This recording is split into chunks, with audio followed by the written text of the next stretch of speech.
Salut, c'est le jour 4 de mon inventaire d'été dans lequel je fais le tour de mon matériel que j'ai pas utilisé depuis longtemps et je me rappelle des souvenirs et par le fait même, je vous donne des idées de comment je l'ai déjà utilisé. Jusqu'à présent, on a fouillé dans des bacs. Aujourd'hui, on va fouiller dans une armoire. Let's go! Mon armoire, je l'utilise pour ranger du matériel qui est gros, comme des équipements suspendus, pour ranger aussi du matériel que je suis susceptible d'avoir besoin, mais que c'est difficile de prévoir que je vais en avoir besoin. Par exemple, des coussins pour la posture ou des objets de régulation.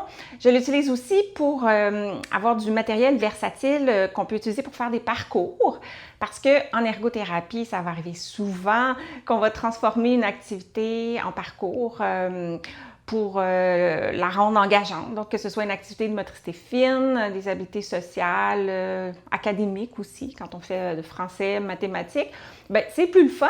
Puis en parallèle, bien, ça arrive qu'il y a beaucoup d'enfants qui vont aussi avoir besoin là, de booster un peu leur capacité motrice. Donc, on fait un 2 pour 1. Donc, du matériel qu'on peut facilement venir chercher quand on en a besoin, puis l'utiliser.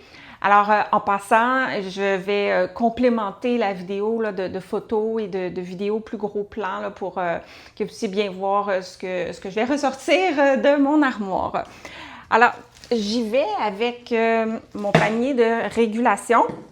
Donc, pour certains enfants, je vais sortir juste quelques objets. Pour d'autres, quand ça fait partie de l'objectif d'explorer des choses à manipuler, bien, ça se pourrait que je sorte le panier au complet. Ensuite, qu'est-ce que j'ai ici? Un contenant de crayons de cire. Toujours pratique des crayons de cire. Et un contenant d'efface, de gomme à effacer qu'on peut utiliser pour un paquet de raisons. Et des crayons de cire, des crayons gras, des flip crayons. Donc, ce sont des crayons qui ont 2 couleurs et qu'on peut tourner comme ça en faisant des rotations. Donc, ça aussi, je les utilise souvent. Dans le contenant bleu, j'ai des autocollants. Donc, des autocollants soit pour la motricité fine ou pour l'effet renforcement. Ici, j'ai une grosse boule, une balle à manipuler aussi. Peut-être qu'elle appartient à ce bac-là. J'ai un cerveau, donc un crâne qui se défait. Et là-dedans, on voit les lobes du cerveau. Celui-là aussi, il s'ouvre, il se reconstruit là, comme un casse-tête. Fait que ça, il est dans l'armoire parce que je l'utilise très souvent pour expliquer à l'enfant comment son cerveau fonctionne. Ici, j'ai probablement un restant d'une activité que j'ai jamais rangée. J'ai ici un bac de... ça, c'est vraiment le fun. Ce sont des tracés en bois aimantés pour faire les lettres majuscules et minuscules. C'est du matériel qui vient de Handwriting Without Tears. Ici, c'est une lampe à fibre optique que on peut utiliser dans ma petite cachette secrète ici de lumière. Je recommande souvent sur les réseaux sociaux d'utiliser des petits crayons taille golf pour les enfants qui ont des petites mains. Donc, j'ai un petit bac de crayons que je donne aux enfants là, quand je vois que ça fonctionne bien pour eux. Là-dedans, qu'est-ce que j'ai?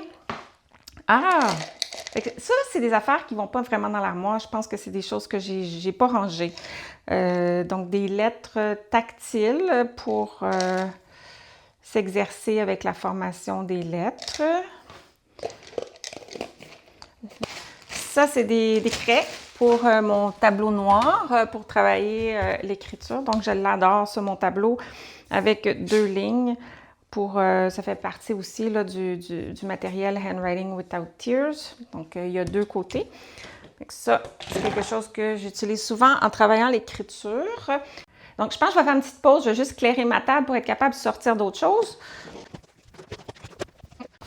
Sur la tablette ici, j'ai des petites poches de sable, des balles, d'autres balles tactiles, donc des petites tortues de sable. Donc, pour faire des parcours, pour lancer, c'est toujours pratique d'avoir ça sous la main.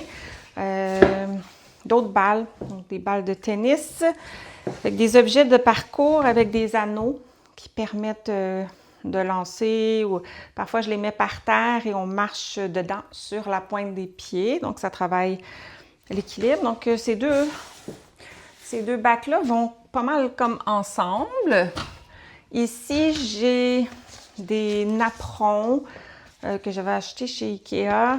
J'en ai de toutes les couleurs. Puis ce qui est intéressant, c'est que j'utilise les napperons pour différents objectifs. Donc ici, j'ai une série avec des émotions. Donc, on pourrait, par exemple, faire une activité où on raconte une histoire, puis là, quand le personnage a une émotion, il faut aller se placer sur le napperon qui représente cette émotion-là, ou on peut passer d'une émotion à l'autre et redire une même phrase avec un ton de voix qui a une différente émotion, ou en tout cas. Donc, on peut avoir des idées à l'infini. J'en ai aussi avec des chiffres, des lettres et même des temps de verbes là, pour travailler au niveau de la grammaire. J'ai travaillé ça beaucoup à un moment donné. Bon, ça, c'est pour nettoyer la table entre chaque session. Ici, j'ai des tortues qui s'allument et on peut fermer les lumières et ça va projeter là, au plafond. Donc, je les utilise dans ma cachette sensorielle, mais aussi parfois quand on fait des détentes, des relaxations, conscience corporelle et tout ça, c'est ça, c'est le fun. On peut projeter ça au plafond. J'ai des coussins, je parlais des coussins de posture. Donc ici, j'ai deux coussins d'air. Donc un coussin qui permet davantage du mouvement, donc rester assis mais bouger en même temps pour l'enfant qui a des besoins de mouvement. Puis celui-là, c'est plus un coussin de posture. Donc un enfant qui a de la difficulté à rester assis longtemps parce que ses muscles sont faibles. La forme triangulaire va compenser un petit peu et lui permettre de rester assis d'une manière plus stable plus longtemps. Puis celui-là, c'est un coussin vibrant qui, quand on est appuyé dessus, la vibration s'active. Donc, pour les enfants qui ont des différents besoins sensoriels, puis il est vraiment doux, il est le fun à toucher, à manipuler aussi. Donc, vient combler différents besoins sensoriels. Je claire la table puis je continue. On continue. Ici, j'ai un panier vide. Ici, j'ai une sorte de disque qui peut tourner. On peut s'asseoir dessus, faire des rotations. Un incontournable dans une clinique d'ergothérapie, un gros pad pour faire des dessins, des supports visuels, différentes activités. Donc, ici, on peut apprécier mes talents en dessin.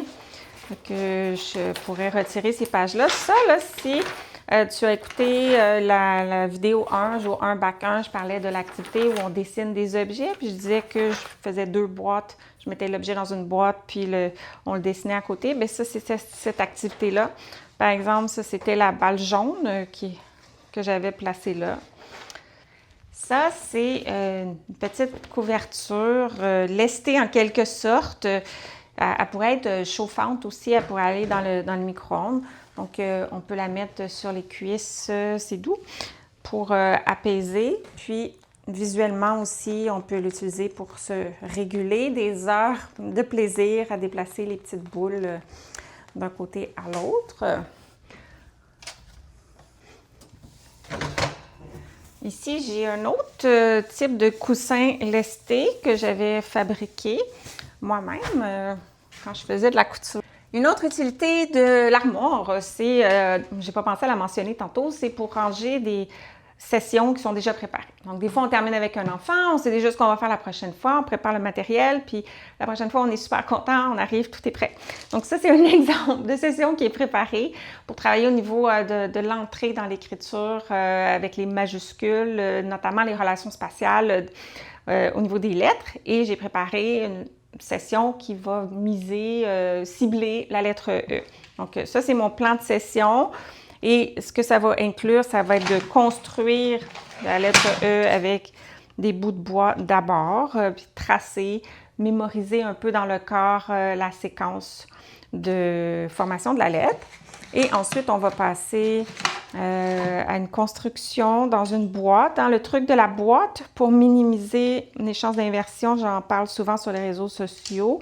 Donc, avec de la pâte à modeler. Donc, on va rouler nos parties de la lettre, on va les installer. Avec des cure-pipes aussi, on peut construire la lettre. Et après ça, passer à l'écriture avec une craie sur un tableau noir. La craie qui est vraiment le fun pour stimuler la musculature de la main sans inciter, sans tenter l'enfant d'aller vers une prise du crayon qui serait peut-être avec la paume. Donc avec les craies, on reste avec le bout des doigts. Et enfin, transférer le tout sur des feuilles avec des petites boîtes pour permettre de généraliser ce qu'on a fait. Donc, puis le petit crayon qui est prêt aussi. Donc, on va tracer notre lettre à l'intérieur de la boîte grise. Donc, un exemple de session préparée qui pourra se combiner, bien évidemment, avec d'autres activités, parcours, etc. Maintenant, ici, j'avais d'autres coussins que je ne vous ai pas montrés tantôt. Donc, ça, c'est 2 autres coussins vibrants. Ensuite, qu'est-ce que j'ai dans mon armoire? En bas, ici, j'ai un autre gros pad. Et celui-là, je l'utilise pour faire les horaires de la session avec un enfant en particulier. Donc, je le fais participer à la création de l'horaire et on garde ses horaires parce qu'il aime ça quand il revient, voir qu'est-ce qu'il a fait dans les séances précédentes. C'est un de ses intérêts. Donc,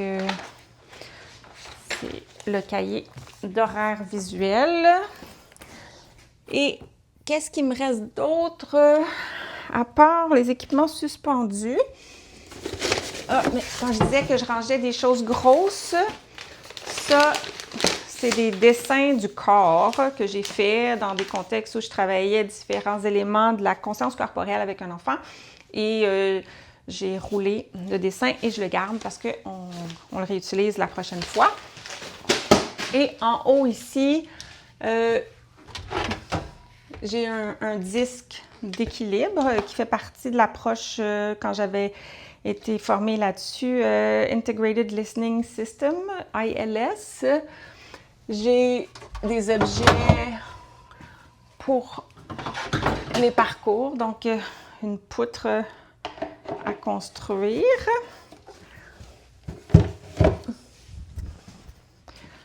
Et des roches sur lesquelles marcher pour les parcours. Fait que ça, c'est des choses que... Des investissements bien rentabilisés que j'ai utilisés souvent. Et là, ben, j'ai différents équipements suspendus. Une balançoire comme au parc. J'ai une balançoire plus de type champignon, donc pour travailler au niveau de la flexion globale. J'ai un gros bio, comme ça ici. Ah, je vais vous montrer. Donc, aussi, on peut s'installer dessus de différentes façons, entre autres, se tenir en dessous comme un paresseux, mais s'asseoir dessus. Donc, tout ce qui travaille, c'est travailler avec l'approche de l'intégration sensorielle et une barre de trapèze qui, en fait, peut s'attacher aussi à la balançoire là, avec le gros bio brun. Ah oui, puis j'ai un hamac, une balançoire hamac.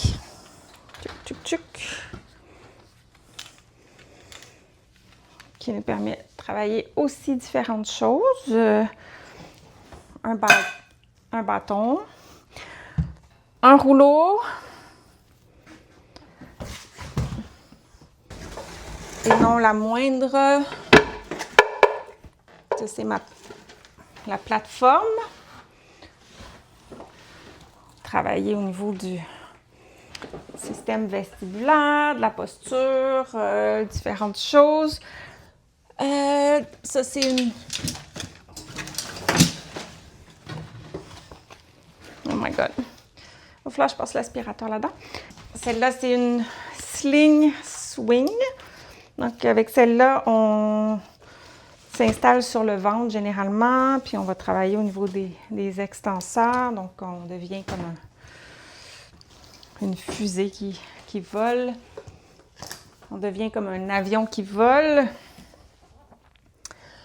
Alors, c'est ce qui complète la partie le fun. Fouiller dans l'armoire. Maintenant, il me reste à passer au nettoyage de l'armoire, du matériel. Tu vas m'aider? Comme? Oh, it's live, isn't it? Yeah. you wanna... Bye! La meilleure partie, c'est qu'après coup, tout est super bien rangé.